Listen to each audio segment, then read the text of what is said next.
So the American comic book industry is not in a good place. I always like to go back to this DC Comics cuts the line to 34 titles in March article because it's true.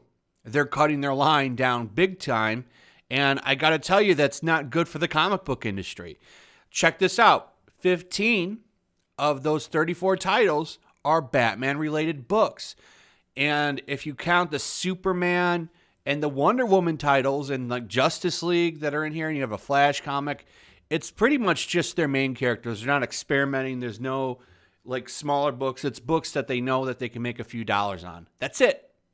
This is bad for the comic book industry that this is happening. And it's going to get worse. Okay. You cannot deny that the comic book industry is kind of swirling down the toilet. And it's sad. I don't want to see it go away. I like comic books. But they refuse to make adjustments in the way they make them. Look at Marvel, for example. There's a whole X-Men event going on right now where they're doing an election on Krakoa, which is where all the mutants live now. They're going about election and democracy. Pretty much they're doing a parody of the past year. And it's like, I don't want to read X-Men books about this. I want to see the X-Men go into space or do something fun. This is not what I want. But they refuse to make changes. They'd rather their books be propaganda than fun. And consumers are getting turned off to this. They don't want this. They don't care for this. And it's pretty clear in the sales. And then you switch over to manga. And you see stuff like this. Demon Slayer. Its combined sales of last year outsold, or it was 2019, I think. 2019. They outsold the entire American comic book industry. One book outsold the entire American comic book industry. That's really significant. Really significant. And it's kind of mind-blowing if you think about it. What do you get when you look at a manga? I'm sure if you want to find those political books, you can find them, sure. But you can also find something like Demon Slayer, My Hero Academia, which does X-Men better than Marvel at this point. It's pretty telling. People still want comics. The problem is they just don't want American comics. So they're going to Japan, they're going to manga, they're going to anime, they're going to stuff like that. And they're going to continue to do so. Now, what I find really funny are the desperate attempts to spin this. You have articles like this.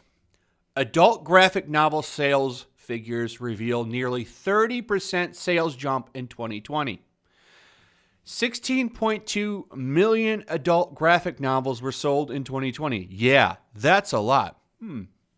That's an interesting quote there from Chris Arnett over at Newsrama. Or no, this is Games Radar, which is, that's news. It's the same thing. But here's what's funny. Here's what it doesn't tell you in that headline. I want you to take a look at the top 10 here. Okay, The Boy, the Mole, the Fox, and the Horse. That's an American book, but that's not a superhero book. And then you have My Hero Academia at number 2, Strange Planet number 3, My Hero Academia, Demon Slayer, My Hero Academia, Stranger Planet, My Hero Academia, Uzumaki. Okay, you have 1, 2, 3 American or at least Western created books there.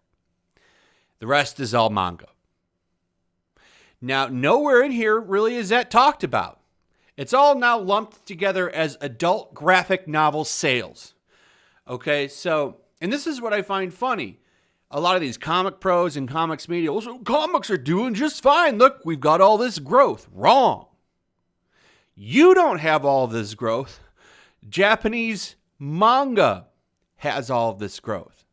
That's what people are buying. And it's so foolish. It's so foolish. And it blows me away that these people seem to think that if manga sells well, this helps the American comic book industry. It does not. Okay, I've said this before and I'll say it again. That would be like Ford and Chevy jumping for joy that Toyotas are selling well. Just because a Toyota sells well, that doesn't mean that Ford and Chevy are going to get better sales from this. Okay? All these comic pros celebrating this, I'm sorry, but you're not going to go make manga in Japan. They're not going to invite you in. They will laugh you out of the studio because all of your ideas to be honest, suck compared to what's going on over here in Japan. And I find it really pathetic and funny that every time this sales comes out, they always kind of slide in manga numbers, trying to act like this is boosting up American comics in a lot of ways. Oh, they just say the comic industry. I'm sorry. At this point, there's not going to be much left of an American comic book industry if you guys don't get your asses together. This is it. And this number is going to continue to grow. And it's going to continue to push out. This number is going to continue to have more and more manga in it, because it already is. And it's going to continue to have less and less American creators. I think the indie scene will still exist. I think you'll have a small collection of Marvel and DC books, which is mostly going to be made up of people in Hollywood looking for side work.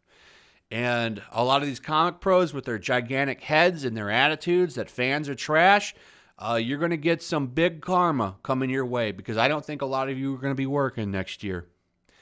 And this has nothing to do with the COOF either. I want to point that out. And now a lot of people were, of course, reading because of the COOF, and that's different. But the sales were trending this way before the COOF, and they're going to continue to trend this way after the COOF. It's just pathetic to me how they'll say, oh, look at this. You know, the North American comic book industry jumped 29.1%. Look how they spin that. And it's such a joke. You're not fooling anybody, man. How do you put so much manga on this list and still say that the North American book industry jumped? Okay, what? Maybe the presses that printed these for the North American comic book industry, that doesn't help the American comic book industry at all. You're not fooling anybody, man. Anyway, that's it. Let me know what you guys think about all this. I'd like to hear your thoughts in the comments below. Also, if you would, please like, subscribe, share the video. Make sure you're still subscribed. Hit that notification bell, and I'll see you guys on the next one. Peace. Also, if you want to help support the channel, check out my Teespring store. There's a link in the description. You can find some merchandise in there that you might want to check out.